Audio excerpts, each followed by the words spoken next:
que nuestra vida entera sea para Dios. Amén. Dios les bendiga una vez más. Entonces, vamos a ir a la palabra. Entonces, vamos a leer en Miqueas, capítulo 6. En Miqueas, capítulo 6, versículos del 6 al 9. Y entonces yo lo leo a favor de mis hermanos.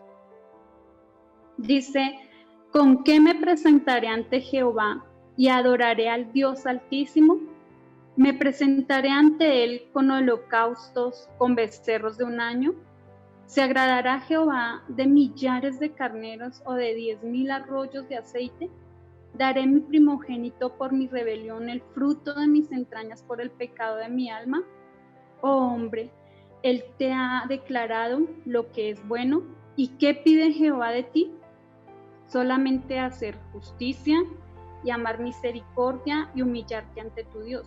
La voz de Jehová clama a la ciudad. Es sabio temer a tu nombre, prestad atención al castigo y a quien lo establece. Entonces, si ustedes se fijan, ahí hay un letrero que dice lo que pide Jehová. Entonces así se llama mi prédica, lo que pide Jehová. Entonces, en primera instancia dice en el capítulo 8, dice: oh hombre, él te ha declarado lo que es bueno. ¿Y qué pide Jehová de ti? Solamente hacer, pide 3 cosas. Dice: hacer justicia, amar la misericordia y humillarse ante nuestro Dios.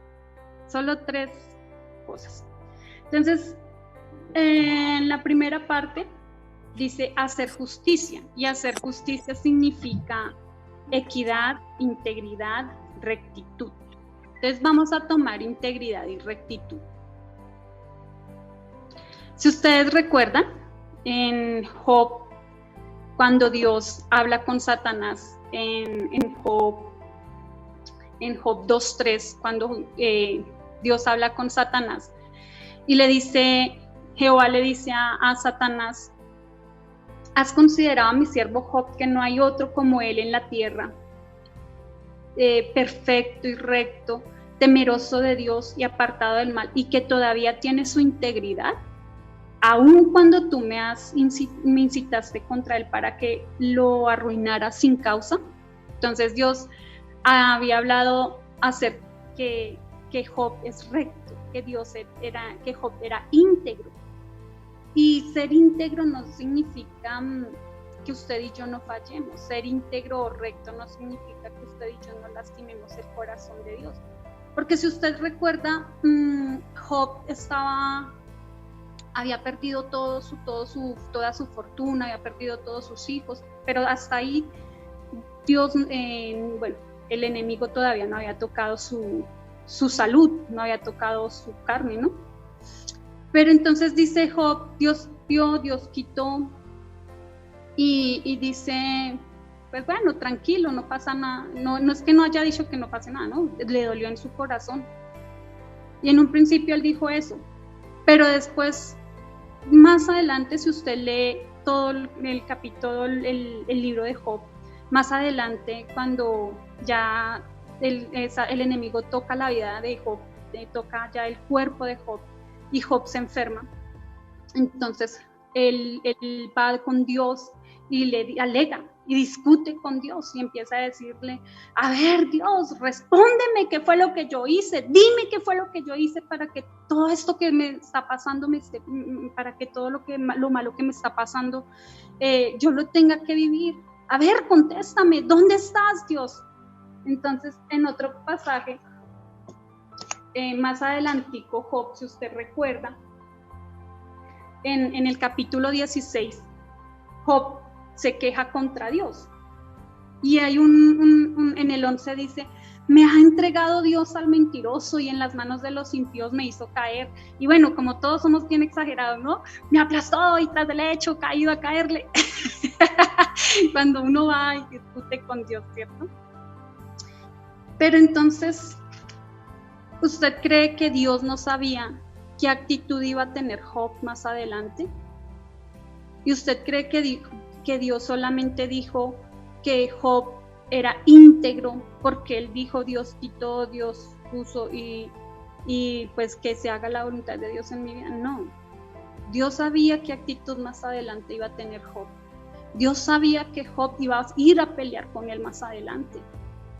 Y entonces Dios también más adelante, como un buen padre que es él, porque todos los papás son así, yo creo. Ahora que yo soy mamá, entiendo que los papás todos somos así alegones. Usted puede ir a Job, puede ir a Job más adelantico, en Job 22, bueno, más adelantico Dios le responde, y Dios le responde a Job, y él le dice, a ver, si usted es tan inteligente, dígame, ¿dónde estaba usted cuando yo hice los cielos? ¿Dónde estaba usted cuando yo creé los cielos y la tierra? Dígame usted dónde estaba. Así como cuando los papás lo regañan a uno y dice, ay, don sábelo todo, ¿no? A ver, dígame usted. Así Dios también le estaba diciendo, hasta Dios es chistoso para regañar como papá. Y entonces le estaba enseñando y lo estaba amonestando y le estaba diciendo, a ver, don inteligente, ¿dónde está usted? Y Dios confrontó a Job, y Dios le enseñó, y Dios lo corrigió, y Dios lo instó a caer en cuenta que estaba en un error al pelear con él. Y entonces, si usted lee más adelante y sigue leyendo, Job pudo haber tenido una actitud de decir, pues ahora que me regañó y ahora que me vació y todo eso, pues no quiero saber nada de usted, no quiero volver a saber de ustedes.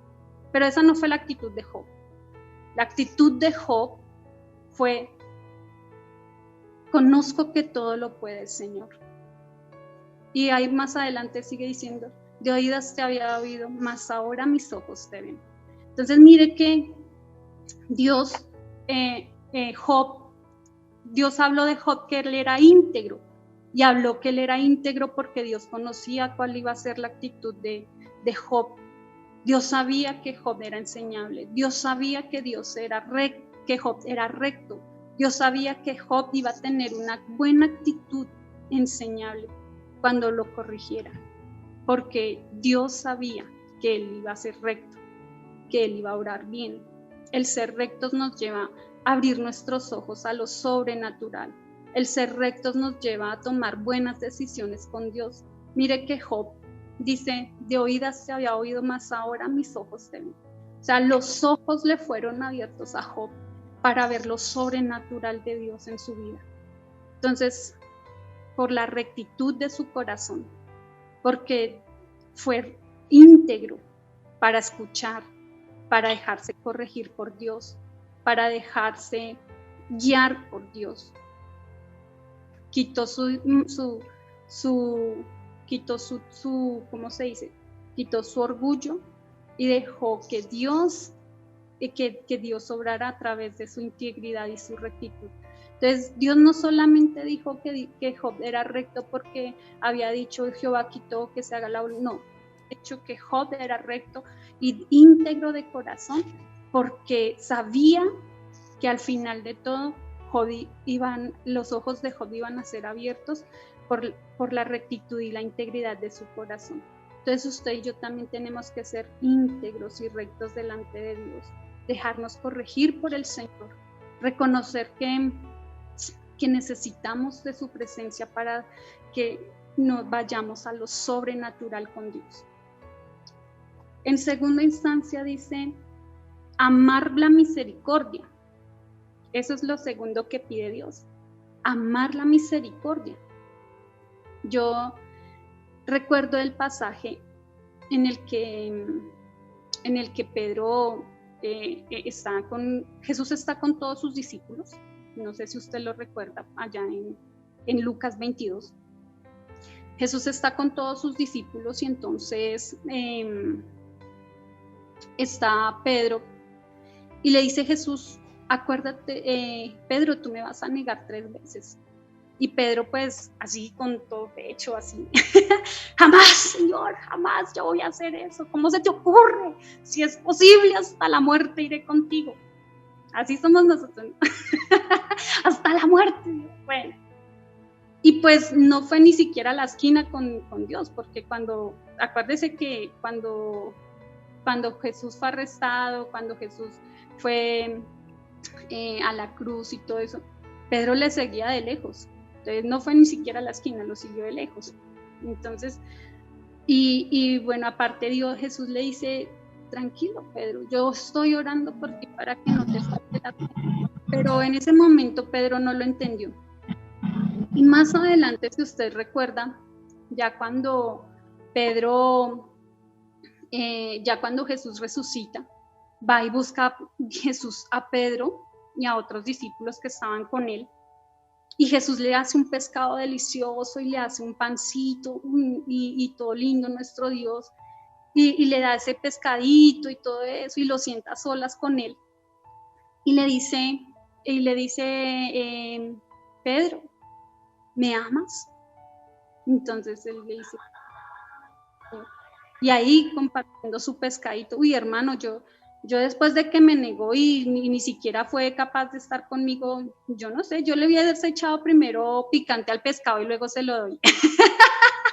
y luego después de eso, no sé, le hubiese puesto los 5 ministerios, porque cómo es posible que dice que iba conmigo y me niega después. Pero Dios, gracias a Dios, no estaba yo ahí, sino estuvo Dios, estuvo Jesús con Pedro. Y Pedro y Jesús con sus cuerdas de amor, y Jesús con sus lazos de amor, y con esa mirada de amor que él solo sabe dar, miraba a Pedro, y eso es algo que impacta mi corazón. Y yo me imagino esa escena de Jesús mirando a Pedro con amor y diciéndole, tranquilo, Pedro, no pasó nada. Pedro, ¿me amas? Apacienta mis ovejas. Y 3 veces le preguntó, Pedro, ¿me amas? Y 3 veces le dijo, apacienta mis ovejas. Una por cada vez que él lo negó. Y Dios con eso le estaba diciendo, tranquilo, Pedro, te amo, no pasó nada. Sigamos juntos, caminemos juntos lo que falta por caminar. Y su amor es tan grande. Yo me imagino a Pedro la vergüenza que sentía, y sin embargo Jesús no sintió ganas de vengarse de él, no sintió como rencor hacia Pedro, sino tanto amor que sintió Jesús hacia Pedro. Y recuerdo un episodio en mi vida donde yo tuve una discusión muy fuerte con una tía que yo tengo, que es un poquito gruñona. Bueno, es un poquito mal geniada. Y entonces ella llamó una vez y nos insultó feo.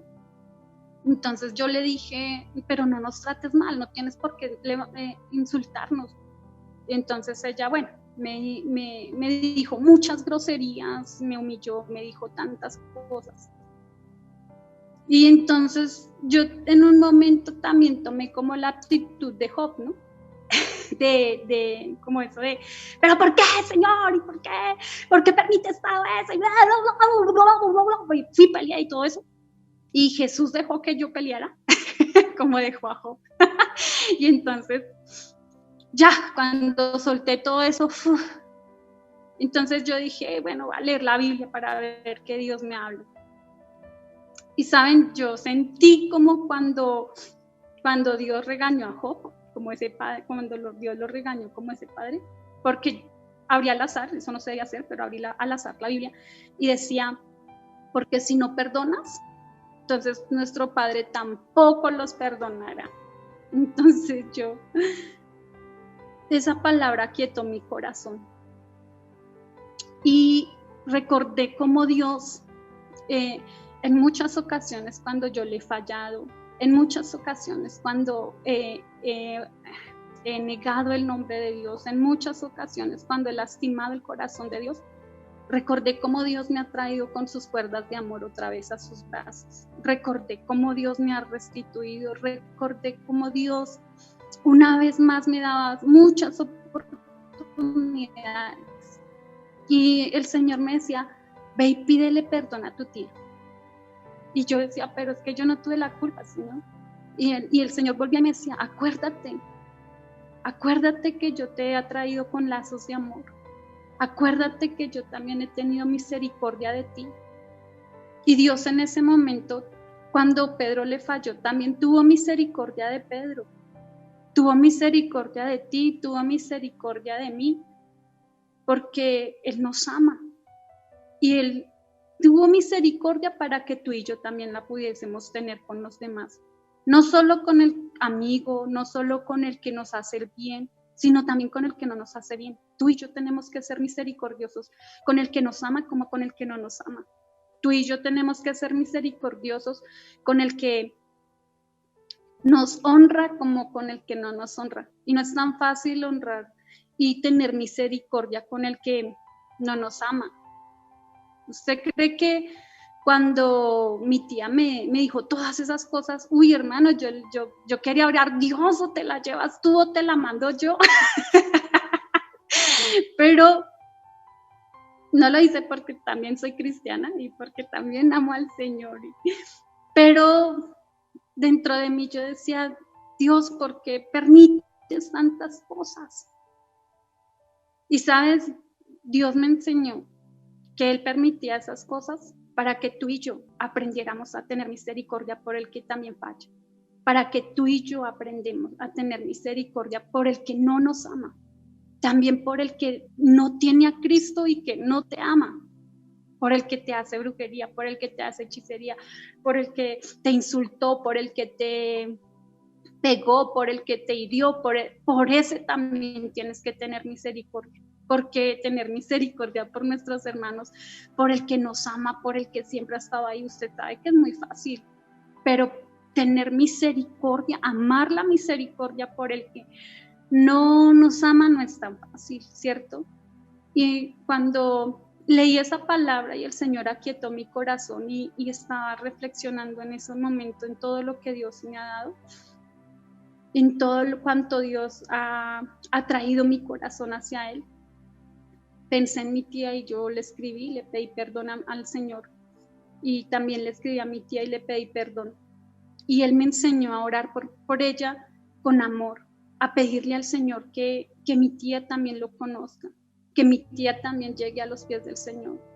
Y cada vez que ella me hace un desplante o me insulta, recuerdo que Dios me llamó a tener misericordia y a orar por ellos y a tener compasión por ellos, no solo por esas personas, sino por aquel que no me cae muy bien, por aquel que no me la llevo muy bien, por todas las personas tenemos que tener misericordia, tenemos que honrar a Dios teniendo misericordia por los demás, porque Dios también la tuvo con nosotros. Y el tercero dice, humillarte ante Dios. Lo tercero que nos pide Dios es humillarnos delante de Él. Entonces, mire que usted y yo necesitamos humillarnos delante de su presencia. Usted y yo necesitamos ir a su presencia. Humillarnos, y lo que pide Dios es que usted y yo reconozcamos que sin Él, usted y yo somos nada. Que sin Él, usted y yo no podemos hacer nada. A veces nos cuesta reconocer que sin Dios somos nada, porque bueno, no, ustedes no, porque ustedes son muy santos, pero yo realmente a veces soy de las personas que me cuesta como humillarme, o sea, no delante de Dios, sino delante de los hombres, me cuesta pedir perdón. Entonces por eso cuando me insultan y todo eso me quedo callada y trato de no decir nada para no tener que después pedir perdón. Pero en ciertos episodios de mi vida he discutido y grito y pataleo y todo eso, y tengo que ir a humillarme delante de Dios. Pero humillarse delante de Dios no es solamente ir a decir, Señor, reconozco que soy nada sin ti, no. Humillarse de Dios implica muchas cosas. Humillarse delante de Dios implica amar a mi hermano, implica honrar al que no creo que merezca que Dios honre. Honrar a Dios, humillarme delante de Dios, también es humillarme delante del hombre. Es también reconocer que yo necesito estar en paz con todos mis hermanos. Es también hacer su voluntad, aunque a veces no nos guste. Humillarse delante de Dios es postrarse de todo nuestro corazón y hacer las cosas como Dios quiere que nosotros las hagamos. Es ser obedientes a Dios, y ser obediente cuesta, hermano, porque usted cree que es muy fácil pedirle perdón a alguien cuando usted no tiene la culpa. Usted cree que es muy fácil, no sé, dejar un trabajo que usted lo necesita, pero que Dios le dice que no porque no le agrada. Yo creo que muchos hemos tenido que tomar decisiones con Dios para humillarnos delante de la presencia del Señor y decir: Señor, tú sabes lo que conviene y no conviene a mi vida. Y no sé qué decisión usted haya tenido que tomar con Dios. No sé usted qué decisiones haya tenido que tomar con Dios para humillarse delante de su presencia. Muchas veces, a veces el humillarnos delante de Dios cuesta, hermano. Cuesta porque hay que dejar también muchas cosas. Eso es humillarnos delante de Dios. No solo es hablar y hablar y hablar y decir: sí, Señor, aquí estoy, haz conmigo como tú quieras. No, una cosa es hablarlo y otra cosa es vivir lo que usted está diciendo a Dios. Humillarse delante de Dios es rendir toda nuestra vida, rendir nuestros sentimientos, rendir nuestras emociones, rendir nuestros pensamientos, rendir tantas cosas, entregar nuestra vida entera para Él. En Habacuc 3:17 dice el profeta: aunque la higuera no florezca, aunque en las vides no haya fruto, aunque los campos no den su cosecha, con todo yo me alegraré en Jehová y me gozaré en el Dios de mi salvación. ¿Usted se imagina? Eso es humillarse delante de Dios. Un día yo le estaba pidiendo tantas cosas al Señor y reflexionaba y yo decía: Señor, pero ¿por qué no me das lo que te he pedido? Y entonces pasó algo que, mejor dicho, fue terrible en mi vida. Y yo le decía: Señor, pero si tú eres mi Dios, entonces ¿por qué no recibo eso que te estoy pidiendo? Y me enojé, hermano, honestamente lo digo, me enojé tanto que dije: no sé, ya no tiene sentido pedirle a Dios, no tiene sentido buscarte a Dios, porque yo le oro y es como si Él no me escuchara. ¿Qué sentido tiene que yo le ore a Dios? Y ¿saben? Dios me cogió y me hizo como ¡pum!, la bofetada que le dio a Job. Porque cuando le llamó la atención a Job, fue como cuando el papá le da así, ¡pum!, ¡reaccione! Así sentí yo ese día. Y una bofetada no con la mano, sino con la palabra de Dios. Y entonces, así sentí yo. Y Jesús me dijo: a ver, Daisy, no que tú me amas, no que tú dices que me amas y que dejarías todo por mí y que yo soy tu todo. Y a veces decimos que Dios es nuestro todo, pero cuando no nos da lo que queremos o lo que estamos pidiendo, entonces como que nos confrontamos, como que decimos: pero a ver, ¿dónde está Dios?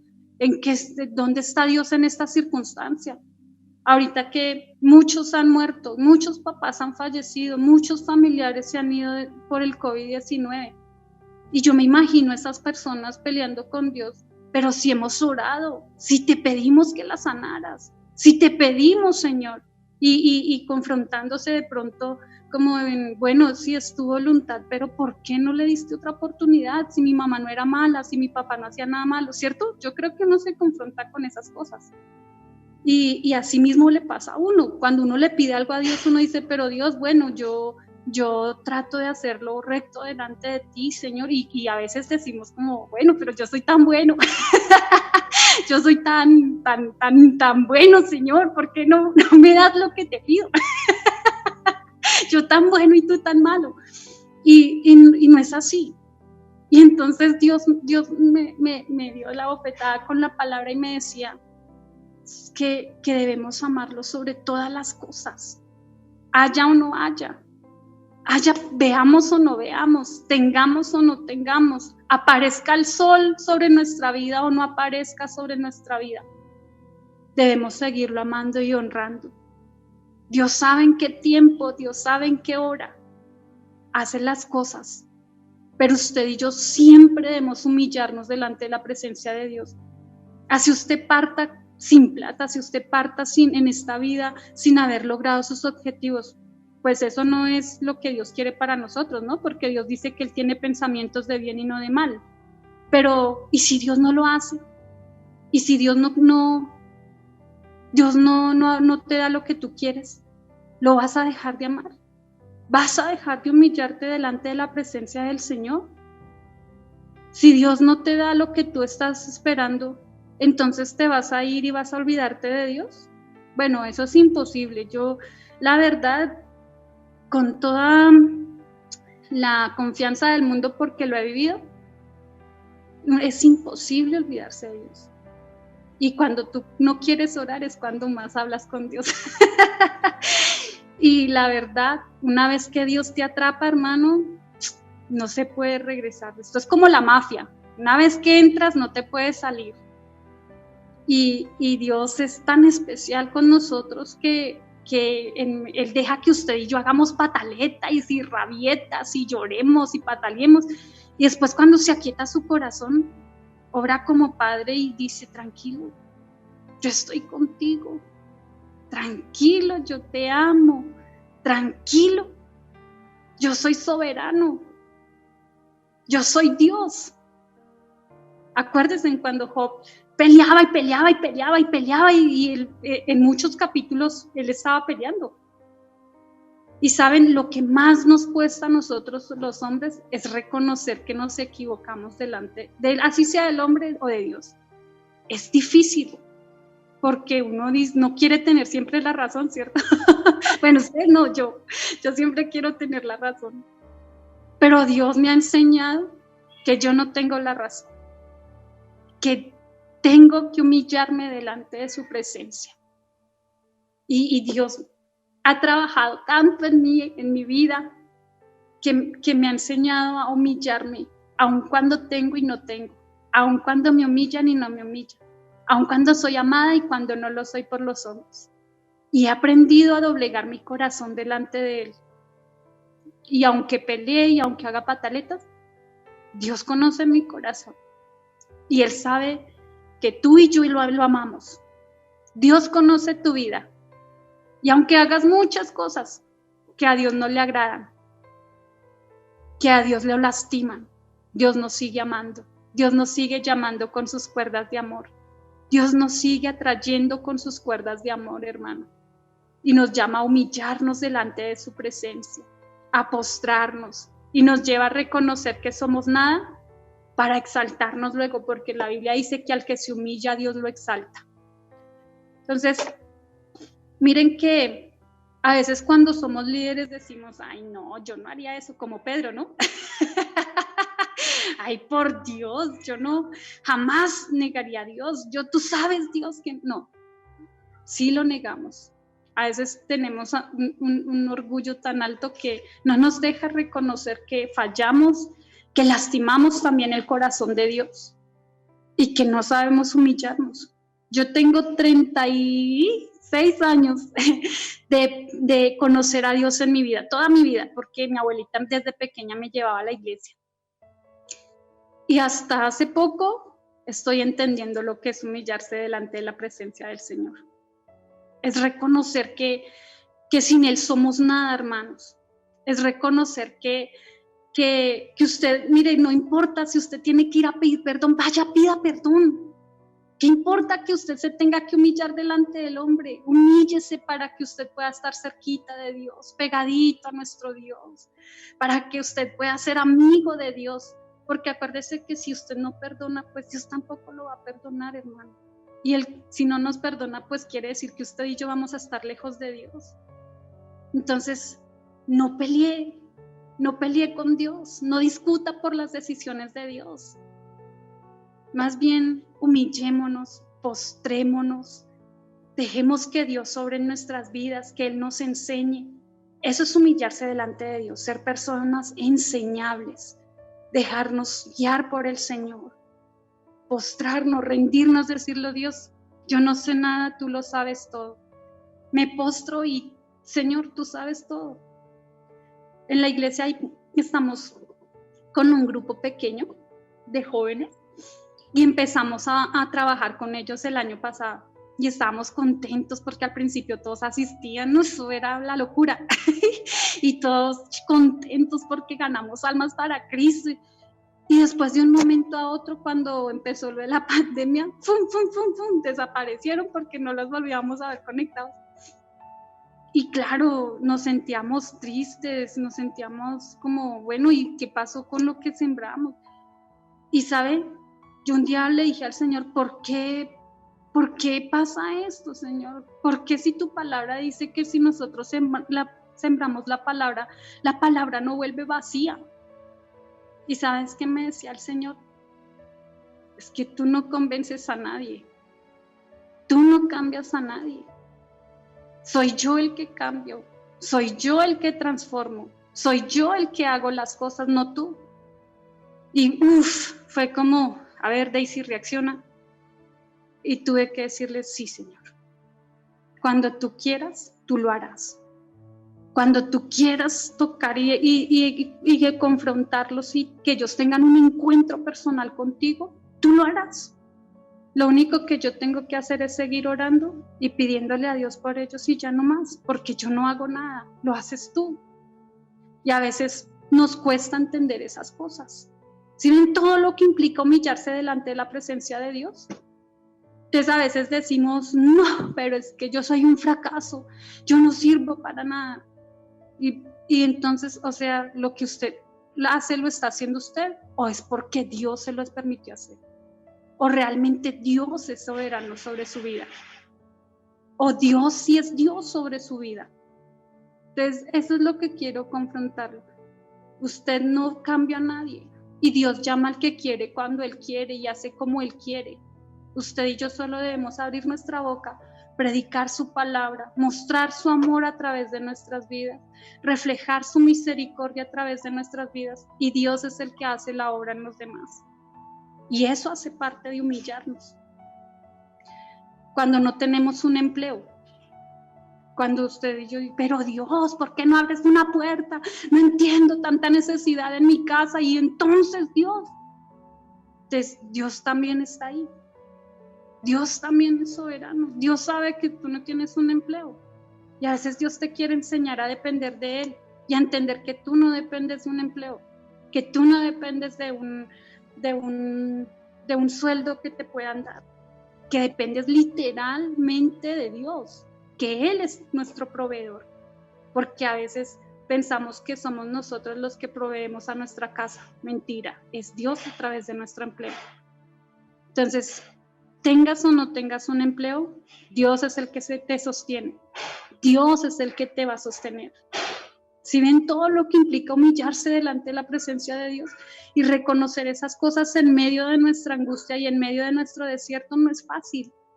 Y decir: sí, Dios, tú tienes el control. Decirlo es fácil, pero ponerlo en obra es otra cosa. Entonces yo los invito a que hagamos lo que Dios nos pide, a que hagamos justicia, o sea, que seamos íntegros y rectos de corazón, amar la misericordia y a humillarnos delante de la presencia del Señor, sin importar las circunstancias, sin importar lo que estemos pasando o estemos viviendo. Humillémonos delante de la presencia del Señor. Nos dé, no nos dé, quite o no quite, tengamos o no tengamos, salga el sol, bueno, porque Dios no pide mucho, hermano. Dios pide todo de nosotros.